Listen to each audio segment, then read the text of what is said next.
Hi there, guys. As you know, this is Dan from MANUP, and I wanted to chat to this guy who's called Miles. And yeah, again, I'm going against something what I just don't believe in doing, but I feel I need to, and that is picking somebody based on how they look, because we get the odd message where people are just like, or the odd bloke are just like that. They feel like they're going to be judged for being different or standing out. So I thought, do you know what? I'm going to speak to my mate Miles, who clearly looks different. You've got the dreads, you're tattooed. I look like I've got no tattoos compared to this guy. But I just wanted to chat to him just to find out a bit about him. And do people treat you any different, Miles? Or To be honest, most of the people that I see every day, I know from work and from family and all that kind of stuff. And they know the real me. But when I first started work 10 odd years ago, I did get a lot of face value reactions and like people presuming I act a certain way or am a certain way. But now that people know me, I don't tend to get that all that much now. so, how do you think they thought you was gonna act? Because I'll be honest with you, I'm from a DJ background. I'm from a free party background. So I'm used to people like you and whatever else. Does that kind of make sense? So for me, I'm just like, people who've got dreads and piercings tend to be some of the nicest people going. But how do you think people thought you were going to react then? I think they Wow. were a little bit scared. Really? Yeah. Well, the amount of piercings that I've got on my face is it's not normal. So a lot of people Yeah. were a bit, scared of how I might act and stuff like that. But I'm pretty chill. So Yeah. I find that really bizarre where you say scared though, because with me, I'm sleeved up. If you get the right angle, you can see where basically the NHS tried to cut my head off to get a tumour out, and also I've got a scar here and whatever else. I'm from Essex, and I've been told I'm quite intimidating because of the whole tattoos. I'd never say I'd never say you're a scary guy. You're probably one of the most nicest people I've ever met. If I'm honest with you, like you, every time I bump into you, you're always out helping people from churches to this, that, and the other as well, which is just absolutely incredible. I was about to say the same about you, actually. Within the first 2 minutes of meeting you, I could see just how much of an awesome guy you were. So I saw you at the live stream we did at the church, and you were doing the drone shots. That's it. Yeah. So, you were helping out the church there. And to go out of your way in the middle of a field, in the middle of nowhere, to do that, thank you. That was quite good footage as well. I was quite chuffed with that That was actually. amazing. No, cheers. Thank you very much. So with you, when you first started your career or your job 10 years ago, did you say? About 10 or 11, I can't remember. Time flies when you're having fun. Oh, absolutely. No, that's a good way. That's a good way of life. So when you had to like earn the trust because you looked a bit different, body modified or whatever the terminology is. How did you not let that upset you? Because for me, I get quite paranoid when people are a bit judgy of me. I'm like, well, what shall I do? Blah blah blah. Actually, sometimes it's not my problem; it's their problem. So how did you not let that affect you? Fortunately, most of the time I can live in my own little bubble and kind of just think, well, whatever they think doesn't really affect me anyway. So, just carry on as usual. And they'll either find out eventually what I'm like or carry on with their opinion of what they think I'm like. And as you say, it's their problem, not mine. Wow, okay. That's good, man. So at least it just doesn't bother you and it is what it is. Not usually, unless it gets aggressive. Has anyone ever been aggressive? It's happened a few times, but fortunately, I've got quite strong friends that they look mean and kind of badass. Don't know if Yeah. I can say that. Yeah, that's all right. But they're again the nicest people on earth. But they'll stand up for you if you're in any kind of situation that you're not comfortable with. Yeah. So do you think that's because of the dreads, or do you think that's because of the piercings or the ink, or I find it bizarre because you're one of the least people what I'd want to ever be aggressive with. Maybe it's just because I know you as well. So maybe it's that. It's just, Oh, my 6-year-old could take me in a fight, so I'm not exactly the most aggressive person in the world. yeah. Okay. So what do you think it is? Though? Do you reckon it's just the hair or the piercings, or is it just because I just find it weird? I'm not entirely sure, to be honest with you. Yeah. I think it's just the fact the overall look, the alternative look, I think Yeah. is probably what scares most people. If they're not comfortable with it, they'll try and react, Yeah. and sometimes in a negative way. Yeah. So I think you said something which is quite valid. You kind of people are a bit funny when they first got to know you, well, because they didn't get to know you. I think where I'm going with this one is some people say on the page, especially when it comes down to mental health, they will never ever be able to express themselves or tell a friend, girlfriend, boyfriend, whatever else what's going on because they'll be too different and they'll be judged for it. I think in your circumstance, and I don't want to put words in your mouth, actually, do you know what? If you just get on with it and do what you're good at, actually most people just come round. Yeah, yeah, no, that's true. And I'm fortunate enough that a lot of my friends look weirder than I do. So, if we're kind of in a clique. If you have a certain lifestyle or way that you want to live, then find people within that lifestyle, because Yeah. they're more likely to understand the situations that you've been through or possible situations that you could go through in the future, and they'll better be able to prepare yourself for it. No, absolutely. I thought there was a guy called Mark Grace a few videos back actually, and he said if anyone's negative in his life, then what's the point of having them in your life? Yeah. Really, so just surround yourself with the people who actually care about you. Not necessarily yes men. People will give you constructive criticism because you'll just succeed way better if that made any Perfect sense. sense. Thank you very much. So with you then, because I've never ever seen you frown ever. You're constantly happy. I know you've got your YouTube, you got your YouTube channel, and you're into your. But what do you do to always stay smiling and not, especially at the moment with lockdown? How do you stay tip top? To be honest, I don't really have a lot of time to do very much. I mean, I'm not always happy. I'm happy when I'm doing things that I like. So, the times that I've seen you like doing this, I enjoy doing the church stuff. I really enjoy. Yeah.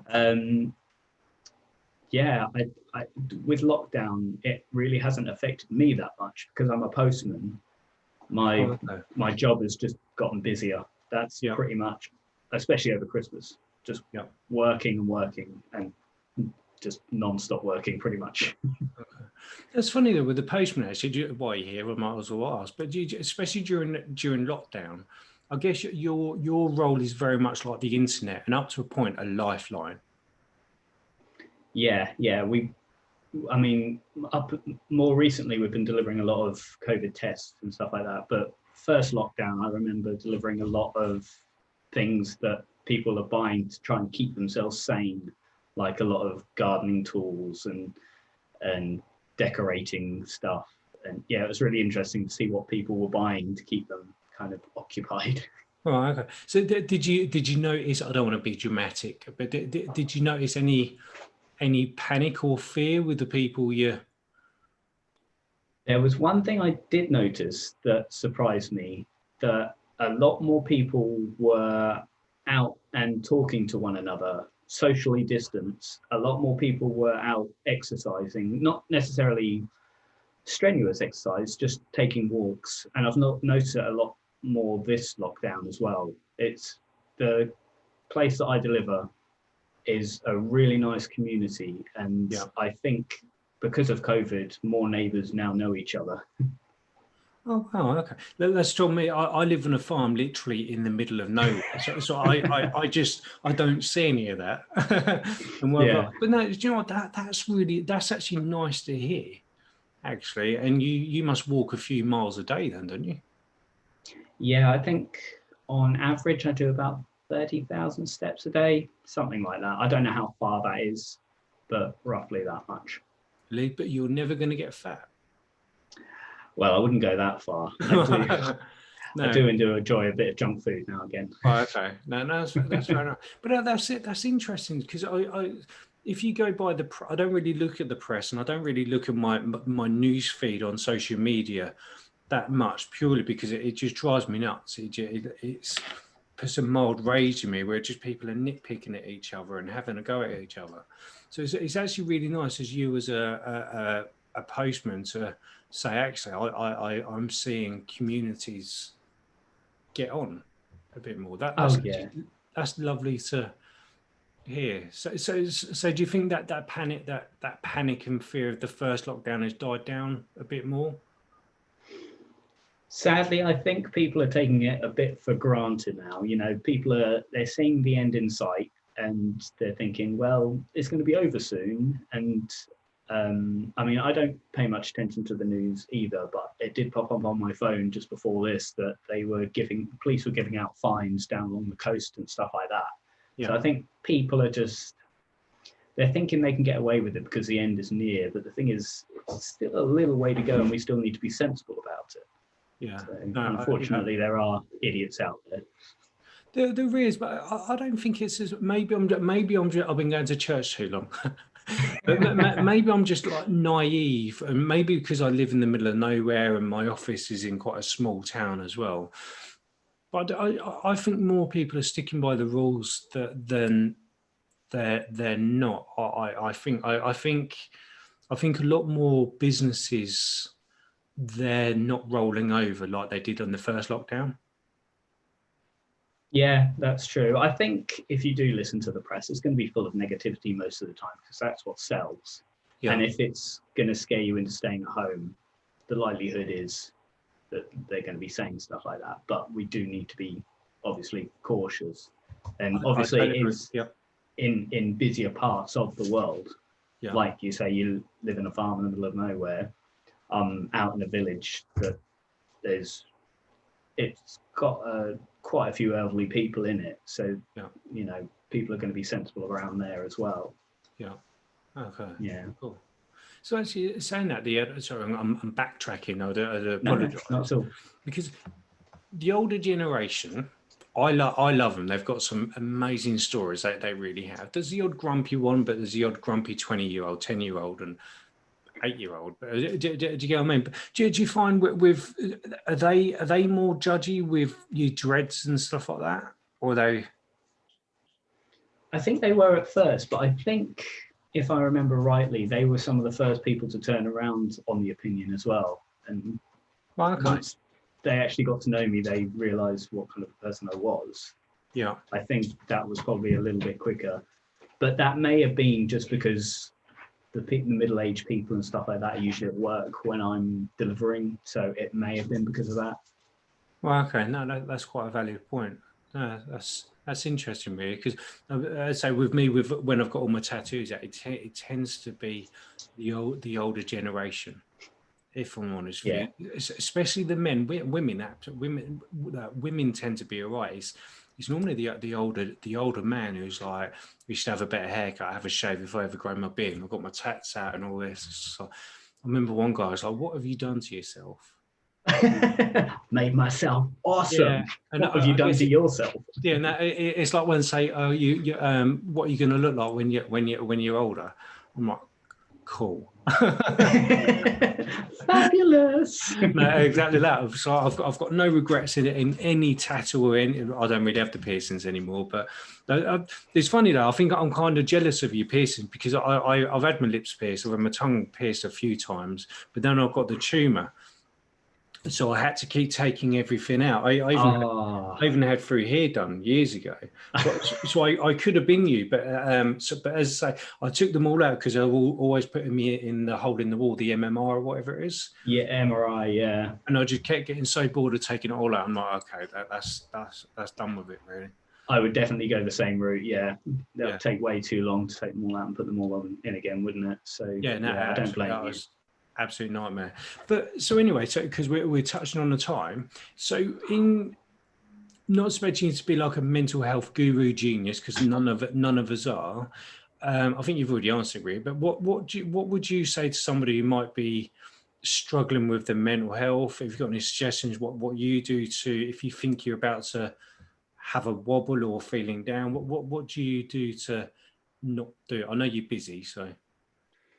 It's going to be just cliche answers. Unfortunately, they're the best ones. But like, reach out to anyone that you think might understand, even if they don't understand. If you know someone that's a good listener, just babble on to them. Yeah. I take a lot of solace in, before COVID, going on little holidays with the family, and obviously retro gaming. That just spaces me out and just like gives me my own clear headspace. Yeah. And get a pet. Well, I can't see because you got a ferret. See that of me. If I was in that room, I'd be gone. I would be. Where else? How come? I thought they're vicious. Oh no, we've got 6 of them, and they just run around the house. They're very placid. But it just shows how everything's different. I've got a pug, and wherever, and I can't. Yeah, no, she's all right. But actually, I love just playing fighting with her. I sit there watching EastEnders with her, and it just means I can just zone out. But it does show, doesn't it? It just shows how different it is. Because if I was in your house and you started pulling out ferrets, I ain't having that. I'll be like, what a weirdo. See you later. I ain't doing that. But you know what? If that works for you and that keeps you refreshed and reset your brain, there's no right or wrong way to deal with mental health. Yeah, exactly. I mean, all of ours are rescues anyway, so it's beneficial for them as much as it is mentally for us. Yeah. So where are they rescued from? What? Where? The RSPCA up in Marsham, they always have ferrets. Really? Yeah, and they're not funded by the main RSPCA; they're self-funded. So we try and help them out when we can. Well, I didn't know that. Well, anyway. I've just realised we're just about to go over time, so I'm going to. Sorry. No, I totally appreciate the call, mate. I really do. No, thank you for this. There you go. So let me just hit the stop on the odd recording for